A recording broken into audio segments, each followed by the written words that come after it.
اور اس کی وجہ کیا تھی اس کے بارے میں ابھی ہم آپ کو بتاتے ہیں، اور وہ وہی تھی کہ وہ سی پیک کے ساتھ انہوں نے ایک دم قرابت داری، ایک دم قربت اور ایک دم اس پہ کام تیز کرنے کی بات کی تھی۔ اب یہ نیپال کے اندر کیا ہوا ہے وہ بھی سیم چیز ہے۔ یہ جو پرائم منسٹر اولی ہے یہ وہ شخص ہے جس نے ابھی پچھلے سال کے آخری کوارٹر میں شی جن پنگ کے ساتھ سی پیک کی جو ہے وہ شراکت داری سائن کی ہے، اور انہوں نے 10 پروجیکٹس آئیڈینٹیفائی کر کے ان کے ایم او یو سائن کر کے اس ساری کہانی کو جو ہے وہ آگے کی طرف چلا دیا ہے۔ میں یہ نہیں کہتا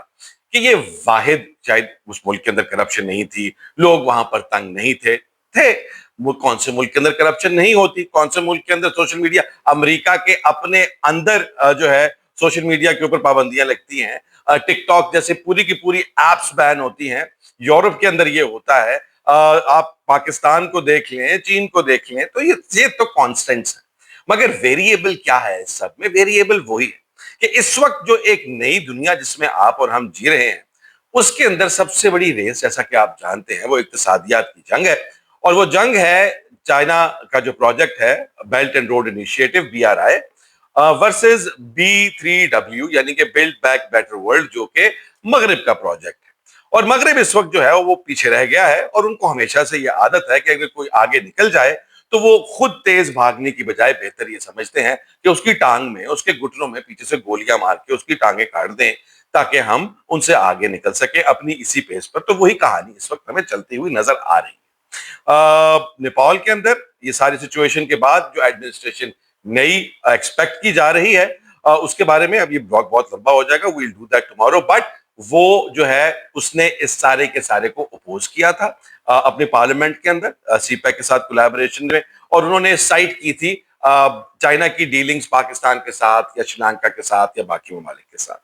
تو اس وجہ سے وہاں پر آپ کو ایک رجیم چینج، جو کہ اب ایک نیا ٹرینڈ، جس طرح سے پاکستان کے اندر پنجاب کے اندر CCD ایک نیا ٹرینڈ شروع ہو گیا ہے کہ اس کے جو جس کو پکڑتے ہیں اس کے ساتھ ہی چھڑانے آتے ہیں اور انہیں کی گولیوں سے وہ مر جاتا ہے۔ اسی طرح سے یوتھ کا ایک جو انقلاب ہے وہ ایک نیا ٹرینڈ ہے جس کے تھرو اب آپ کو رجیم چینج ہوتی ہوئی نظر آ رہی ہے پاکستان دنیا کے اس خطے میں۔ مگر ایک بہت بڑا سوال یہ ہے کہ اگر واقعی امریکہ اور CIA ان تمام ممالک کے اندر رجیم چینجز کر رہی ہے جہاں پر سی پیک جو ہے وہ اپنی جڑیں پکڑ کر ان کے لیے مسئلہ بن سکتا ہے، تو پھر وہ اس ملک میں کیوں نہیں کر رہی کہ جس ملک کے اندر جو ہے وہ سی پیک کا فلیگ شپ پروجیکٹ، BRI کا فلیگ شپ پروجیکٹ جو چائنا پاکستان اکنامک کوریڈور سی پیک جو ہے وہ پہلے سے موجود ہے، جہاں پر کام شروع ہو گیا ہوا ہے، تو پھر وہاں پر یہ سب کچھ کیوں نہیں ہو رہا؟ اس کے دو جواب ہو سکتے ہیں۔ اس کا ایک جواب ہو سکتا ہے کہ وہاں پر ان کو جو چاہیے ان کو وہ اس وقت پہلے سے ہی مل رہا ہے، ان کو کوئی انٹرونشن کرنے کی ضرورت اس لیے شاید نہیں کیونکہ ہم لوگوں نے جا کر ان کے ساتھ جو خود ہی اپنی بنیان پیش کر دی ہے اور ان کو یہ کہہ دیا ہے کہ سر ہم بے شک چائنا کے ساتھ کام کر رہے ہیں، ہم سی پیک پہ کام کر رہے ہیں، BRI کا فلیگ شپ پروجیکٹ ہے، لیکن اسی سی پیک، اسی چائنا پاکستان کوریڈور کے روٹ کے اوپر جو تمام ایریاز ہیں وہاں پر آپ تشریف لے کر آئے اور وہاں پر بیٹھے، وہاں سے منرلز نکلنے ہیں، وہی منرلز جو چین نے منع کیے تھے، اور جو تیل شیل نکلنا ہے وہ سب کے سب ان ایریاز میں لا کر اسی مغرب کو بٹھانا چاہتے ہیں، وہی مغرب جو پاکستان کے اندر پہلے کہتے ہیں نا کہ مومن ایک سوراخ سے 2 دفعہ نہیں ڈسا جاتا، ہم نے پتہ نہیں کتنی بار ڈسے جانا ہے، مگر ہم یہ کہتے ہیں کہ ہم اس کو بیلنس آؤٹ کر لیں گے۔ اس کے حوالے سے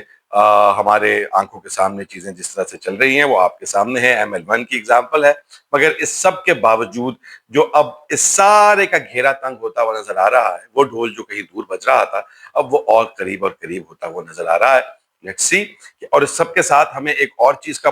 بہت بہت کلیئرلی دھیان رکھنا چاہیے، اور وہ چیز یہ ہے کہ اب جو ہے دوحہ میں اٹیک کے بعد یہ بات بہت کلیئر ہو گئی ہے کہ امریکہ جو ہے وہ اپنے تمام کے تمام مقاصد، جو ایک اس کے اوپر بڑی ویئرڈ ڈبیٹ ہے کہ امریکہ کو اسرائیل چلا رہا ہے کہ اسرائیل کو امریکہ چلا رہا ہے، تو مجھے یہ لگتا ہے کہ اب جو ہے وہ جسے کتا پالا ہوتا ہے نا، امریکہ نے کتا پالا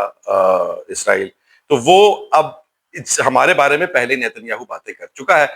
اگلے جو نیا ورلڈ جس میں ہم رہ رہے ہیں اس کے اندر امریکہ جو ہے اپنی کھوئی جسے کہتے ہیں ڈیٹیریوریٹ ہوتی ہوئی اکنامک اور پولیٹیکل پاور جو ہے اس کو ریگین کرنے کے لیے اسرائیل کو یوز کرتا ہوا نظر آ رہا ہے مجھے. اگر ہم لوگوں نے اب کن چیزوں کے اوپر انکار کیا تو اسرائیل کی توفہ کا رخ کیا پاکستان کی طرف ہو سکتا ہے؟ نیوکلیر کنٹری اور نو نیوکلیر کنٹری، یہ بہت بڑا کوشچن سوال ہے